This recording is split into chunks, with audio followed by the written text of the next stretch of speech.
on va commencer. Moi, je ne fais que vous souhaiter un mot de bienvenue. Nous ne faisons qu'accueillir, même si nous participons activement accueillir donc en mairie des Pennes-Mirabeau, puisque nous avons quand même été une des premières communes à livrer ce combat, qui arrive à un moment charnière, je dirais. Pourquoi? Parce que c'est la fin de l'année scolaire, parce qu'il va y avoir les 2 mois de trêve entre guillemets juillet et août, et qu'en septembre, bien évidemment, les choses vont commencer très fort, dans quelles conditions, et nous le verrons bien. Je donne donc immédiatement la parole à Céline Fabre, qui est l'organisatrice au titre des Gilets jaunes de cette conférence de presse. Réunion publique, je mets un trait d'union entre les deux. Vous êtes nombreux à être venus, c'est bien. Ça veut dire que vous êtes toujours portés par ce mouvement. Céline, vous avez la parole. Merci beaucoup. Donc merci à tous d'être là aujourd'hui. Oui, effectivement, conférence de presse, réunion publique. J'enchaîne directement là-dessus pour vous montrer à quel point il y a des pressions, qu'elles viennent du ministre ou d'ailleurs. Il y a des pressions puisque la presse était tout à fait au courant de cette conférence aujourd'hui. Maintenant, pourquoi TF1 n'est pas là? Pourquoi les grandes chaînes ne sont pas là? Pourquoi France 3 même n'est pas là? Je ne sais pas.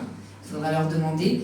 Monsieur Aubrespi, le maire de Cabriès, devait être là et va arriver. Il a reçu une annulation hier. Donc, il y a des soucis. Effectivement, il y a des soucis dès qu'on veut un petit peu informer, un petit peu donner toutes les vérités par rapport à ce décret, à cette réforme qui arrive. Eh bien, on met des bâtons dans les roues. Donc, conférence de presse Gilets jaunes, effectivement. Une conférence de presse concernant la réforme des rythmes scolaires. Aujourd'hui, il est prévu 5 intervenants, donc moi-même, Monsieur Amiel, le maire des Pennes-Mirabeau, Monsieur Aubrespi, qui devrait arriver, maire de Cabriès, Karine Cabane, qui était vice-présidente FCPE, administrée FCPE, et Carole Solaire, maman de 2 enfants en Pennes-Mirabeau. Les Gilets jaunes, donc pour rappeler rapidement ce que c'est, les Gilets jaunes, on est un collectif qui a été mis en place il y a plus d'1 an maintenant et qui regroupe toutes les personnes contre la réforme des rythmes scolaires, donc sans étiquette, sans au-delà des clivages politiques, puisqu'il s'agit bien de l'enfant, l'élève, donc pas de politique là-dedans. La réforme, c'est un décret qui n'est pas une loi, un décret qui a été passé en force par le ministre et le Premier ministre. Décret Payon qui est arrivé pour nous dire que les enfants, les élèves de 15 ans étaient en grande difficulté scolaire, échec scolaire. Donc pour pallier à ça, qu'est-ce qu'on va faire? On va rajouter un matin de plus en temps scolaire, mais en gardant le même volume d'horaire scolaire, à savoir 24 heures d'enseignement. Donc on rajoute une demi-journée, le mercredi matin notamment, et sur dérogation le samedi. En général, c'est le mercredi matin. Qu'est-ce qui se passe en changeant le temps, en modifiant le temps scolaire? Eh bien, il modifie, qu'il ne le veuille pas, le temps périscolaire. Et donc, il donne aux mairies 3 heures de TAP, temps d'activité périscolaire, à charge. Donc, en gros, c'est un désengagement de l'État, c'est clair, parce que ces 3 heures à charge des communes leur coûtent énormément d'argent que la plupart même n'ont pas. Donc, quand M.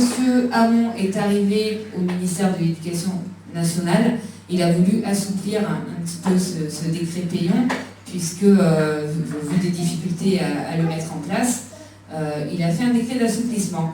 Décret d'assouplissement qui dit quoi? Qui dit que ces 3 heures de TAP, on peut les regrouper sur une demi-journée l'après-midi, parce qu'on reste à 5 matins de classe. Et il dit également que l'on peut passer à 23 heures d'enseignement pour les enfants, et puis au lieu de 24, et puis rogner un petit peu sur les vacances scolaires. Quoi qu'il arrive, le décret Payon a été mis en place pour alléger la journée des enfants, à savoir qu'aujourd'hui, à 4 jours, on est à 6 heures de classe par jour. Il a voulu alléger les journées. En ayant assoupli ce décret, on repasse dans beaucoup de communes à 6 heures d'enseignement par jour. Je ne vois pas où on allège les journées des enfants. Il a également été mis en place pour améliorer la réussite scolaire de l'enfant, qui est un des points clés. Il faut savoir qu'en se basant sur les études PISA, les élèves en difficulté scolaire de 15 ans étaient avant Darcos, avant 2008, à 4 jours et demi déjà. Donc c'est un argument qui ne tient pas la route non plus. Et enfin, il a été mis en place pour donner la chance aux enfants. 80% des enfants auront la chance d'avoir des activités périscolaires riches, intéressantes, etc. Vu ce qui a été mis en place dans les 3800 communes cette année, les TAP sont loin d'être forcément riches, intéressantes, comme ils le demandent, comme ils le déclarent. D'ailleurs, le décret Hamon, qui assouplit le décret Payon, M. Hamon le prône haut et fort aujourd'hui en conférence de presse. Il le dit, les TAP ne sont pas obligatoires. Donc ça veut dire qu'en fait, le but premier qui était de donner la chance aux enfants d'avoir des activités périscolaires, en fait, c'est pas vrai.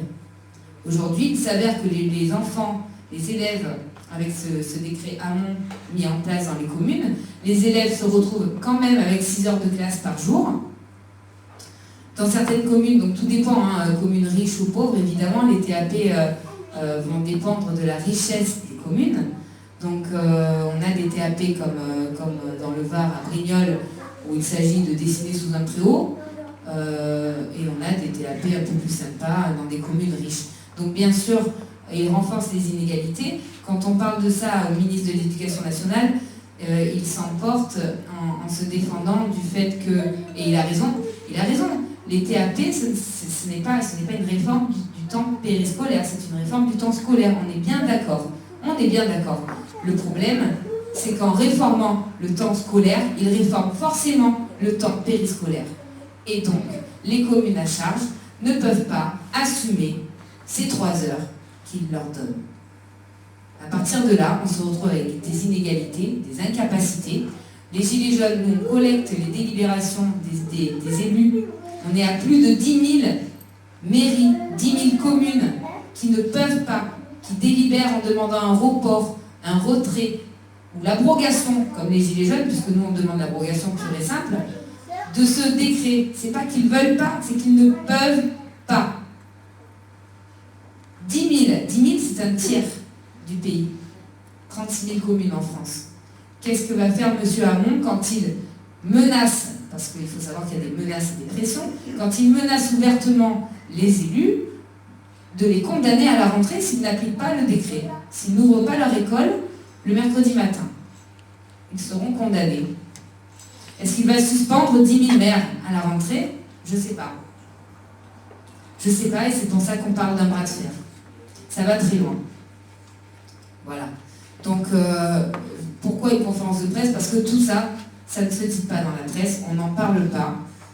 Et il faut savoir, enfin, avant de passer la parole, que les Gilets jaunes ont également lancé un sondage depuis février uniquement dans les 3800 communes qui appliquaient la réforme. Eh bien, sachez que dans ces communes-là, plus de 55% des parents, après avoir essuyé la réforme, envisagent d'inscrire leurs enfants en privé. Donc, est-ce que ça ne serait pas plutôt une réforme de la privatisation de l'école? Je ne sais pas. On n'a pas de réponse, on n'est pas entendu. Et pourquoi on fait des conférences de presse? C'est la deuxième, on en a fait une à Paris la semaine dernière. Pourquoi on fait des conférences de presse? Pour dénoncer tout ce qui n'est pas dit, pour dénoncer toutes ces pressions que reçoivent les élus, que reçoivent les enseignants dans des conseils d'école, que reçoivent les directeurs d'école par les DAZEN. Voilà, toutes ces pressions qui ne sont pas dites, tous les accidents qu'il y a eu au niveau des TAP, au moment des TAP en France, puisque je modère le national, donc je suis un petit peu au courant de ce qui se passe dans tous les départements. Je dénonce également le recul du ministre à l'heure d'aujourd'hui qui permet à la Guyane, département français, il me semble, de ne pas appliquer les rythmes. Pourquoi sur 100 départements, il y en aurait un qui n'appliquerait pas? Pourquoi? Et je suis là également pour dénoncer le fait que nous ne sommes pas entendus et nous sommes même méprisés. Méprisés, je dis bien méprisés, à tel point que, à partir de lundi, pour ceux qui ne sont pas au courant, un élu, Madame Flachet, dans le 42, entame une grève de la faim, de manière à être entendue par Monsieur le ministre.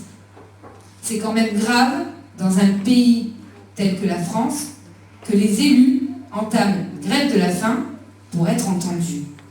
Où va-t-on et où va l'école de la République? Je suis professeur des écoles, je tiens à cette école républicaine et égalitaire pour tous. Et c'est pas le cas. Voilà. Donc je laisse la parole, à M. Amiel concernant les travaux et peut-être ce que vous avez à nous dire au niveau des communes. Merci.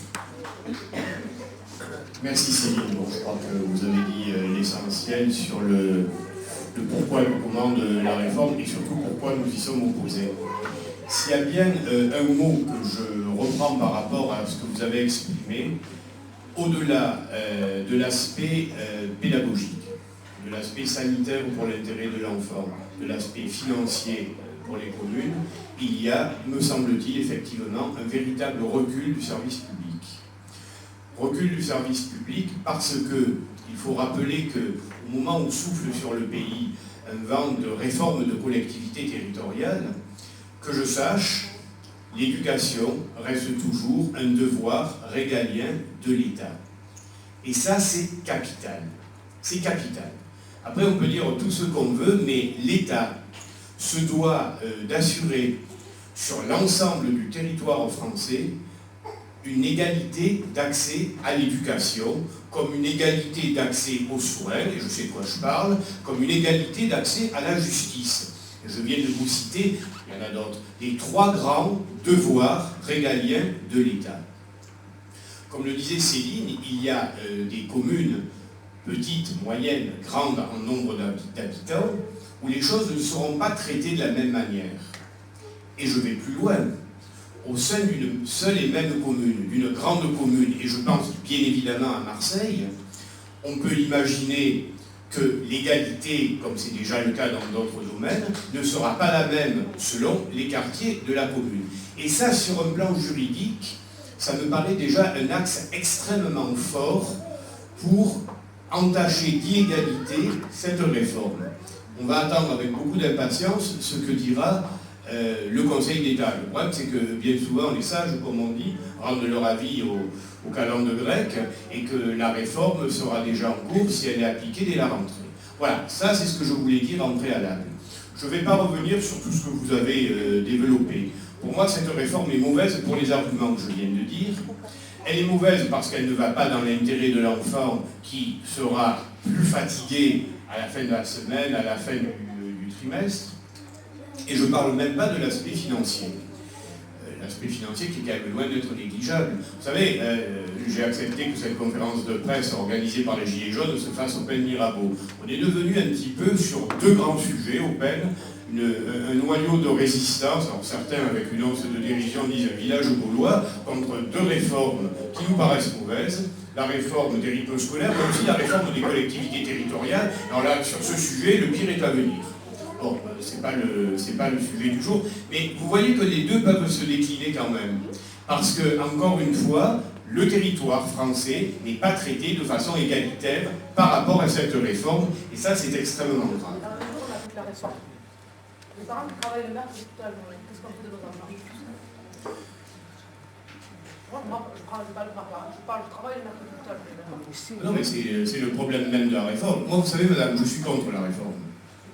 Non, mais voilà, je suis contre la réforme. Alors, je ne suis pas le ministre de l'Éducation nationale, c'est à lui qu'il faudrait poser véritablement les questions. Mon rôle en tant que maire, c'est simplement de faire au mieux, ou en tout cas au moins mal, pour que les choses se passent bien, et si possible, à un coût pas trop élevé.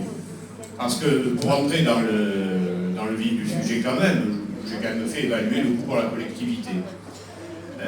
Pour la première année, dans la mesure où il y aurait un fonds d'amorçage de l'État qui correspondrait à peu près à 100 000 € pour une ville comme les Pennes, ça reviendra à 145 000 €.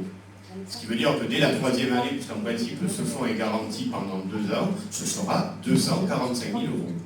À un moment donné, je le dis clairement, mais très clairement, Il n'est pas question qu'une collectivité territoriale que l'on asphyxie petit à petit en matière financière se substitue à un État qui se désengage. Voilà.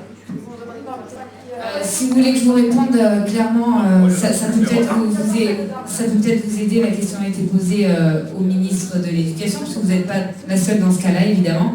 Il répond tout simplement que c'est à vous de prendre vos responsabilités. Les navettes, effectivement. Nous, à Toulon, on a 95 écoles. Le mercredi, il n'y a pas de cantine, il n'y a pas de navette, et le centre aéré n'ouvre qu'à 13h30. Les parents, pareil, mais qu'est-ce qu'on fait pendant 1h30 des enfants? C'est un gros souci. Alors, de toute façon, qu'une chose soit bien claire, et c'est ce que au niveau des Gilets jaunes, on essaie de faire passer le message, qu'une chose soit bien claire. Quoi que fassent les communes, et je pense que M. Amiel fait ce qu'il peut aussi, si une pierre est à jeter, elle est à jeter au DAZEN. Non mais vraiment, il y a un responsable de tout ça, parce que vous êtes embêtés comme bon nombre de parents. Malheureusement, c'est triste, c'est dramatique, effectivement, on est ennuyé. Mais si on doit s'en prendre à quelqu'un et demander des réponses à quelqu'un, ce sera le DAZEN, ce sera le ministre. Mais malheureusement, ce ne sont pas les élus. Parce qu'effectivement, on voit fleurir, là, en fin d'année, les parents, certains réalisent maintenant de ce qui va se passer l'année prochaine, on voit fleurir des manifestations devant les mairies. Et ça, je le déplore. À manifester, il faut aller manifester devant les préfectures, les inspections académiques. Parce que les mairies sont les maires sont les premiers pris en otage par cette réforme. Ils ne l'ont pas demandé, ils n'ont rien demandé. Et au-delà des clivages politiques, puisque vous connaissez l'étiquette de M. Amiel, c'est pas une opposition politique, c'est une opposition à la réforme. C'est pas pour rien, et eux-mêmes le sont. Donc c'est vrai qu'il y a... C'est justement pour ça qu'on est là. C'est justement pour tous ces soucis que vous relevez qu'on est là. Parce que le ministre et le DAZEN, c'est à eux de répondre. C'est à eux qu'il faut poser la question, c'est à eux de répondre. Le maire fera comme il peut dans sa commune, malheureusement. Maintenant, les renseignements généraux, effectivement, nous appellent. Parfois, j'ai 8-10 appels dans la journée. Les renseignements généraux sont très inquiets. Effectivement, les parents, et vous avez bien joué le coup, et je pense qu'il faut continuer, vous recevez normalement une lettre de M. Hamon vous expliquant ce qui va se passer, etc. Et donc, on a décidé, au niveau des Gilets jaunes, de renvoyer ce courrier en mettant lu et non approuvé. On les dérange beaucoup à l'Élysée en envoyant tout ça parce qu'on inonde de courriers et du coup, ce qu'ils doivent traiter, ils ne peuvent pas le traiter, ils n'y arrivent pas. Donc, ils nous appellent pour nous demander d'arrêter. Certainement pas. On ne va pas arrêter parce que les renseignements généraux demandent d'arrêter. Maintenant, concernant les actions, les renseignements généraux sont également inquiets parce que nous promettons, nous, Gilets jaunes, nous promettons un départ en vacances mouvementé, avec un tractage au niveau des autoroutes, avec pas mal d'actions nationalement. Donc vous serez largement mis au courant. Nous promettons même à M. Hamon, si toutefois il ne nous entendait pas et qu'il ne reculait pas avant septembre, une rentrée catastrophique, la pire des rentrées qu'un ministre ait pu connaître dans l'éducation nationale, et sincèrement, de tout mon cœur, c'est pas ce que je souhaite. Ni pour les enfants, ni pour les enseignants, ni pour les communes, ni pour les parents. Mais c'est ce qui va se passer. S'il tient et s'il continue à s'entêter, c'est ce qui va se passer. Il semble que se dessine un mouvement de boycott le mercredi 3 septembre. Est-ce que c'est dans cette lignée que vous évoquez quelle décision avez-vous prise au niveau de la mairie? Alors, tout à fait, au niveau des Gilets jaunes, nous lançons un boycott du mercredi dans les écoles parce que la mairie ne peut pas lancer un boycott, la mairie ne peut pas demander à des parents d'être hors la loi, à savoir de déscolariser leurs enfants. Nous lançons un boycott. Maintenant, quand nous promettons une rentrée mouvementée, en tant qu'enseignante, je peux vous assurer qu'il y a déjà 3 syndicats, sans forcément les nommer, qui nous appellent à la grève reconductible dès le premier jour de la rentrée. Et nous-mêmes, Gilets jaunes, appelons les élus à fermer leurs écoles le jour de pré-rentrée. Comme ça, on ne prend pas les parents en otage ni les enfants. Mais le jour de pré-rentrée, on appelle à fermer les écoles. On appelle à boycotter. Le mercredi 3 notamment, effectivement. Mais ça continuera. S'ils ne lâchent pas, nous ne lâcherons pas non plus. Par rapport à la mairie, oui, effectivement, nous accompagnons ce boycott. nous accompagnons ce boycott, on l'a dit depuis le début, en particulier, comme l'a posé la question de monsieur au premier rang, là, en ouvrant les centrales aérées le mercredi matin. Et s'il faut, bon, bien entendu, hein, on va suivre l'évolution des choses en fonction du comportement des gens, on ne peut pas se raconter des histoires, c'est tout ce qu'il y a de plus normal. Mais il est certain que si ce mouvement, de la part des parents, parce qu'encore une fois, chacun doit prendre ses responsabilités, se renforcer et se maintenir, nous maintiendrons les centres aérés ouverts le mercredi aussi longtemps que nécessaire. Voilà, ça ne peut pas être plus clair. 8 communes de Nord-Rennes sont poursuivies par la justice administrative pour avoir refusé d'appliquer. C'est une stratégie certes dangereuse, mais qui a certains avantages au niveau de la visibilité. Pourquoi ne pas avoir choisi cette voie? Écoutez, pour le moment, la voie, je l'ai choisie avec l'arrêté que j'ai signé, qui pour le moment n'est pas attaqué. Il en va, et je le répète encore, de mon devoir, enfin de notre devoir de responsable, d'anticiper les choses. Parce que imaginez qu'à un moment donné, de la part des parents, le mouvement se désagrège. Vous savez, comme l'a fait d'ailleurs madame, elle n'a pas cherché à savoir si c'était l'État ou pas l'État. Aujourd'hui, le bouc émissaire des responsabilités politiques, c'est le maire. Quoi qu'il arrive, vous savez, je commence à avoir des heures de vol dans ce métier, quoi qu'il arrive, c'est la faute du maire. Et puis, on ne le dit pas avec forcément beaucoup d'amabilité. C'est comme ça, j'assume, hein, personne ne m'oblige à faire ce deuxième métier, puisque moi je suis médecin. Hein, et voilà. Mon devoir donc, c'est d'assumer mes responsabilités. Je ne pouvais pas dire à mes services, écoutez, on ne fait rien, les centres aérés sont ouverts le mercredi, d'où la réunion de la semaine dernière.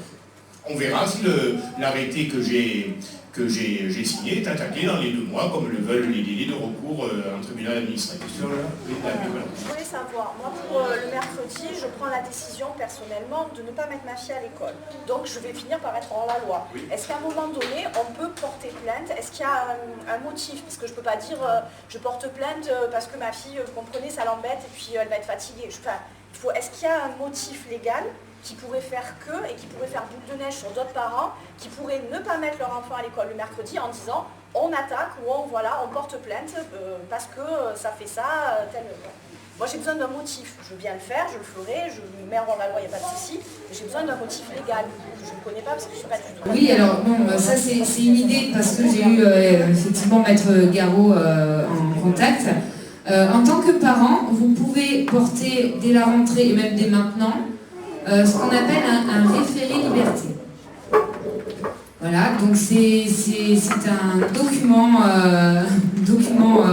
au niveau juridique qui dit qu'en fait, le décret vous empêche de jouer votre rôle de parent, à savoir de vous occuper de vos enfants. Si le décret vous impose de laisser à la rue votre enfant de midi à 13h30, eh bien vous dites non, j'ai pas le droit moi en tant que parent de laisser mon enfant dehors. Et ça s'appelle un référé liberté. Donc effectivement, il évoquait ce moyen-là pour attaquer le ministre de l'Éducation. Bon. Après, ce référé liberté va être intéressant beaucoup plus pour les parents qui ont des enfants porteurs de handicap, puisqu'il faut savoir que ce sont des enfants complètement oubliés par la réforme, hein, d'accord, on est bien d'accord. Voilà, moi en tant qu'instite, dans les classes, je sais que les AVS, il en manque énormément, mais alors au niveau des TAP, les AVS ne sont plus là.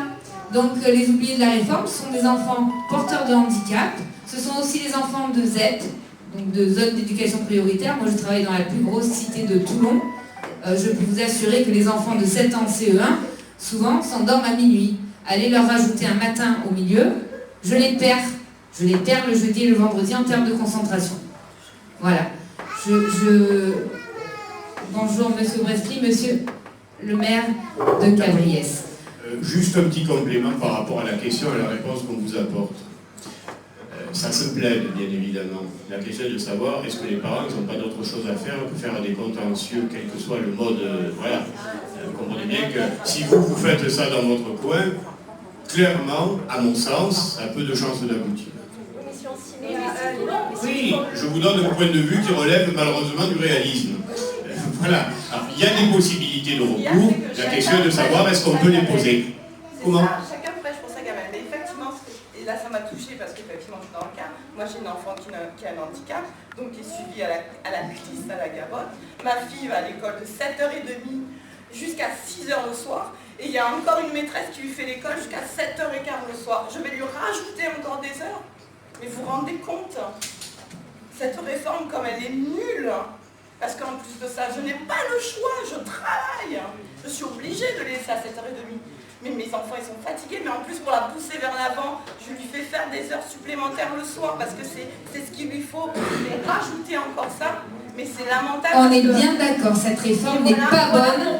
Et je pense que dans un pays républicain, c'est bien pour ça qu'on est là. Dans un pays républicain, la voix du peuple, elle doit être entendue. Bon sang, il y a un moment où on doit être entendu. Et c'est à nous de nous battre. Les élus font comme ils peuvent, sont bien souvent à nos côtés. C'est à nous, parents, enseignants, main dans la main, qu'on doit se battre. Il n'y a pas le choix. Il n'y a pas le choix. Bien, je voudrais donner la parole à M. Fabre-Brespi qui avait eu une mauvaise information sur l'annulation de cette réunion. Hervé, tu as la parole. Merci beaucoup, Michel. Je salue la présidente et tous les responsables de l'association, des élus, évidemment. Mesdames, messieurs, j'ai eu effectivement, je suis en train de faire une petite enquête parce que c'est assez curieux, un message comme quoi cette conférence de presse était annulée et je n'ai pas pris la précaution que j'aurais dû faire d'appeler la présidente. Nous sommes, nous, à Cabriès, très déterminés, je lance par ça, parce que j'ai envoyé une lettre le 6 juin au DAZEN pour lui dire que nous n'appliquerons pas la réforme. J'entends ce que vous venez de dire, madame, et tous les arguments qui sont ceux des opposants à une réforme qui, en plus, dans un contexte où on est quand même sur des dialogues, sur des concertations, a été imposée par un décret simple, sans parler d'autres textes, de lois, sans discussion, et qui s'impose à toutes les communes avec les charges que cela représente. Donc, mon prédécesseur, malheureusement, avait accepté le système de 3 quarts d'heure, le 19 janvier, je crois que c'était la première date limite. Donc le DAZEN m'avait fait observer qu'on était liés. Mais depuis, alors c'est probablement le cas aussi au Pen Mirabeau, nous avons pris des délibérations pour rejeter. Et très curieusement, ces délibérations n'ont pas été envoyées au tribunal administratif, tu l'as peut-être dit. Donc je confirme effectivement qu'en droit, elles sont devenues définitives et qu'à la limite, les maires ne peuvent plus faire autre chose que d'appliquer la délibération de leur conseil municipal, puisque celui-ci a voté et a voté le rejet. Et donc je suis en quelque sorte lié par ce qu'ont décidé les élus dans un débat qui a été annoncé, publié, et puis la délibération envoyée au DAZEN. À l'heure actuelle, je n'ai pas de réponse du tout. J'ai observé, j'ai tenté une discussion avec les parents d'élèves qui portait d'ailleurs sur le vendredi après-midi.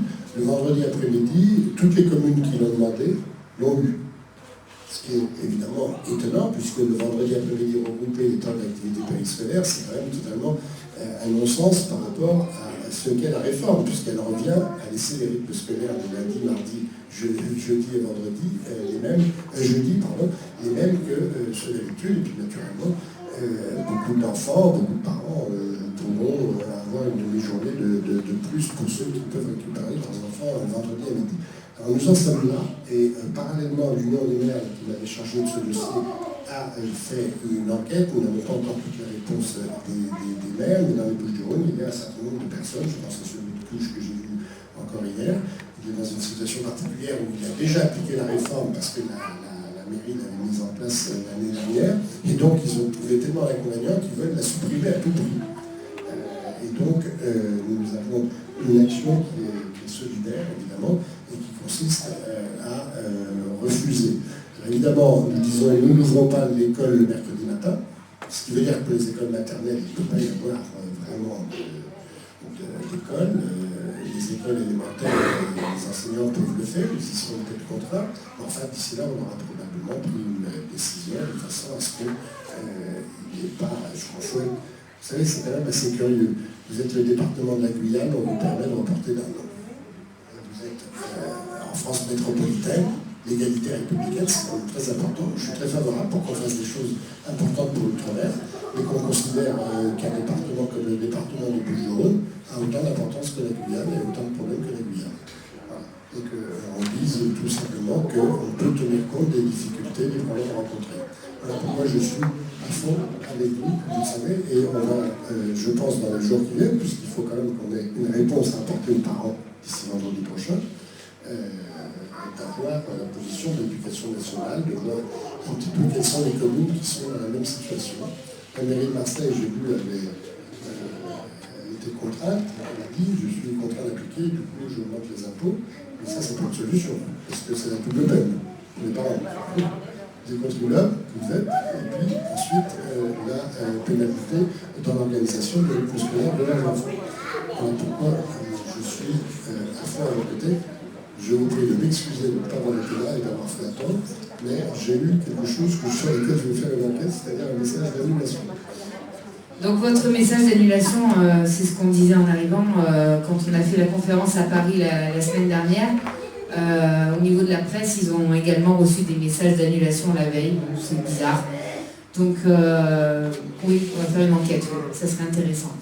Donc pour terminer, j'aimerais que Karine, qui était vice-présidente FCPE, donne son point de vue, puisque la FCPE, M. Hamon comme M. Payon, se sont toujours servis de ce genre d'organisation, d'organisme, en disant qu'ils étaient représentants de la majorité, et donc la FCPE, donc le président de la FCPE étant pour la réforme, alors tous les parents de France sont pour la réforme. Eh bien non, je crois pas. Bonjour à tous. Moi j'étais vice-présidente de la FCPE jusqu'à la semaine dernière. On m'a mise de côté, puisque j'ai pris la position inverse à la FCPE. Je suis contre cette réforme, et la FCPE nationale est 13 et pour. Donc moi je suis maman, je défends les adhérents, je défends les parents. La majorité des parents sur la commune que je représente sont contre. Donc j'ai pris la position de prendre parti des parents. Et ça on me le reproche et on me tape dessus, et je reçois des menaces de gros problèmes. J'ai une administratrice aussi FCPE qui est présente dans la salle, qui a eu de gros problèmes, qui a eu des menaces aussi, qui n'a pas été renouvelée dans ses fonctions. On a donné des consignes de vote pour les maintien.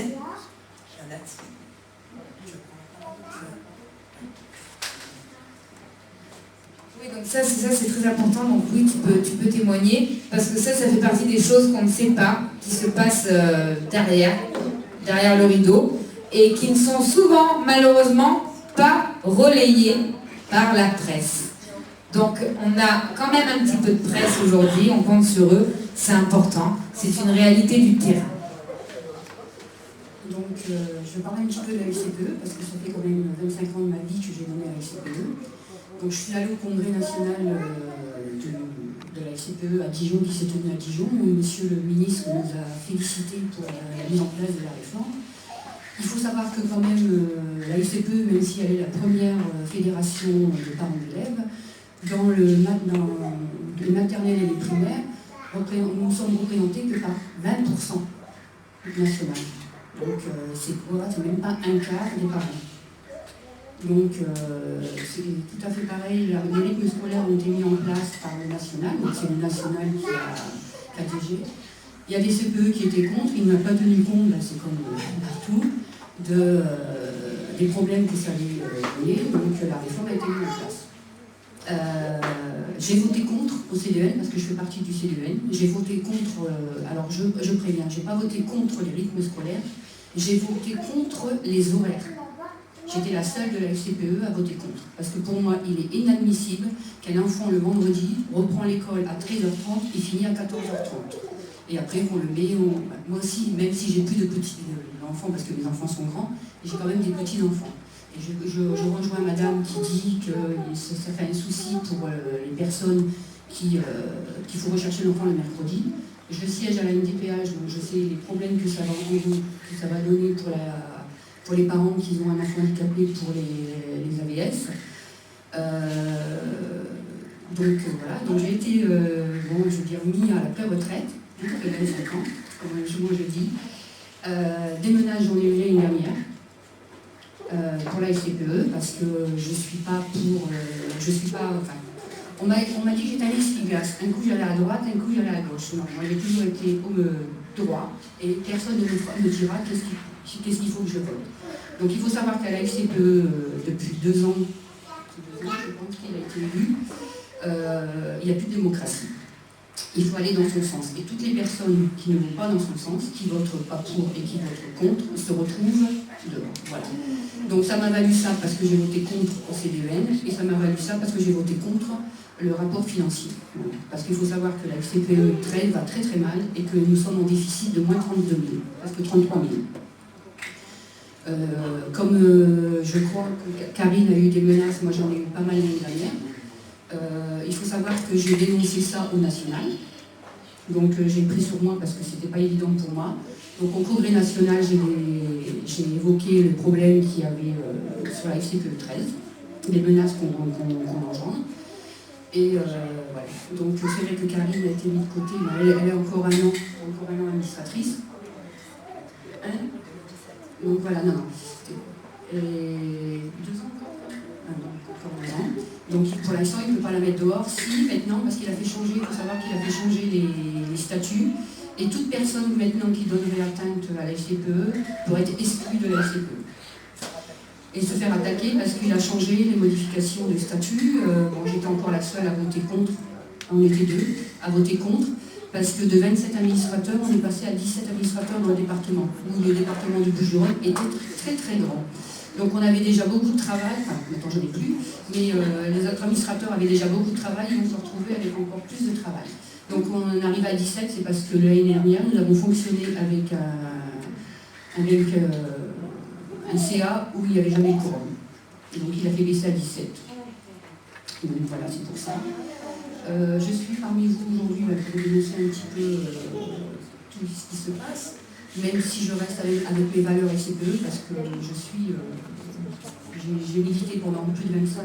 J'ai commencé, mon fils a 30 ans, donc j'ai commencé à la maternelle comme tout le monde, hein. J'étais pas FCPE, et après on s'est mis en place la FCPE, quoi. Je crois encore à ces valeurs. Il faut savoir qu'au Congrès national, il y a aussi des personnes qui sont contre et qui l'ont dit. L'école doit rester à l'éducation et pas dans les communes. Ça, c'est le gros souci, et c'est vrai que pour les grosses communes, où on sait qu'il y a des choses qui sont mises en place, c'est possible, mais des choses qui ne sont pas mises en place, ils ne peuvent pas, les communes. Moi, je sais, j'étais conseillère municipale, je sais combien ça coûte à l'élève, et je sais que c'est pas possible de remettre en place, même si les FCPE, on peut être contre une réforme, c'est notre choix, c'est notre droit. C'est pas parce qu'on fait partie d'une fédération qu'on a le droit d'agir à tout. Et je pense que maintenant, les personnes qui manifestent, c'est plus de 80% de parents qui sont vraiment, qui ne sont pas adhérents. On le voit sur les élections de parents d'élèves au mois d'octobre, où il y a de plus en plus de parents indépendants qui sont fédérés, quoi, et demandent pourquoi fédérer.